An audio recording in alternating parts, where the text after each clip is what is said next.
फैसलों की वजह से हुकूमत डर और खौफ का शिकार है। इमरान खान ने यह फैसला किया था कि अब हम इस निज़ाम को मजीद सहारा नहीं देंगे।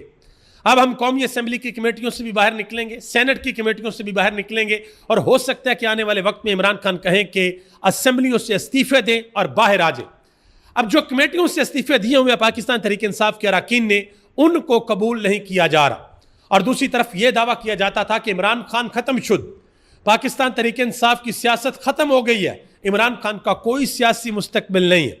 लेकिन जो ग्राउंड के ऊपर रियलिटी नजर आ रही है, वो रियलिटी यह है कि पाकिस्तान की सियासत आज से 3 साल पहले भी और आज भी अडयाला के कैदी नंबर 804 के इर्द गिर्द घूम रही है। इस्लामाबाद हाई कोर्ट के चीफ जस्टिस सरफराज डोगर साहब ने कल जो रिमार्क्स दिए थे, जो बातें की थी ईमान मजारी के साथ, सोशल मीडिया के ऊपर लोगों ने उसके ऊपर बहुत सी बातें की और आज उनकी जानिब से वजाहत जारी की गई है, वो भी आपके सामने रखने के लिए जा रहा हूं। इस वक्त सैलाब की ताज़ा तरीन क्या सूरत हाल है, कहां कहां पर लोगों का कितना नुकसान हुआ है, उसके ऊपर भी बात करते हैं। आगे बढ़ने से कबल गुजारिश करूंगा कि वीडियो को लाइक करके चैनल को सब्सक्राइब कर दें ताकि इंफॉर्मेशन का सिलसिला आप लोगों तक पहुंचता रहे। नाज़रीन करम, सबसे पहले नंबर पे आपको ये बताता चलूं कि जो स्पीकर कौमी असम्बली हैं सरदार अयाज सादिक साहब, उन्होंने पाकिस्तान तहरीक इंसाफ और सुन्नी इत्तेहाद कौंसिल के जो अरकान हैं जिन्होंने कायमा कमेटियों से इस्तीफे दिए, उनके इस्तीफे मंजूर करने से इनकार कर दिया है।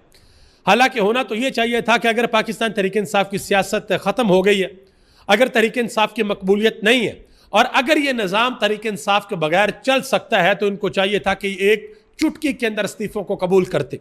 लेकिन इस्तीफ़ों को कबूल नहीं किया जा रहा। यह बड़े अच्छे तरीके से पता है कि अगर इस्तीफे कबूल होते हैं तो इस हुकूमत की जो कानूनी हैसियत है वो पहले ही नहीं है, वो और कम हो जाएगी। हबीब अकरम साहब ने एक बड़ी अहम बात की है। उन्होंने कहा कि इमरान खान ही वो वाहिद है जिनके गिर्द, जिनके नाम पर और जिनके साथ आइंदा की मुस्तकबिल की सियासत चलनी है। पाकिस्तान में हर शख्स को इस बात का पता है। देखें, सियासत होती क्या है, जिसके पीछे अवाम हो, जिसके पीछे अवामी ताकत हो, उसकी सियासत होती है। ऐसा नहीं होता कि आप फॉर्म 47 बनाकर किसी सीट के ऊपर बैठ तो जाएं, लेकिन अवाम के अंदर आपकी जड़ें ना हों और आप ये कहें कि मेरी सियासत है, मेरी बात चलेगी। ऐसा नहीं होता।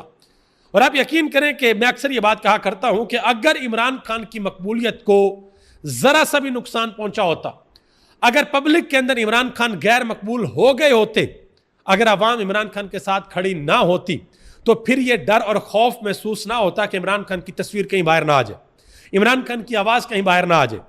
फिर हुकूमत बड़े आराम से इमरान खान को अदालतों के अंदर पेश करती। यह जो अडयाला के अंदर इमरान खान को कैद किया हुआ ना, कि इमरान खान की झलक भी कोई ना देख सके, यह इसी बात का डर और खौफ है कि पब्लिक ने जिस दिन इमरान खान की झलक देख ली, उस दिन यह सिस्टम, यह निज़ाम, यह हुकूमत कुछ भी बर्दाश्त नहीं कर पाएगा।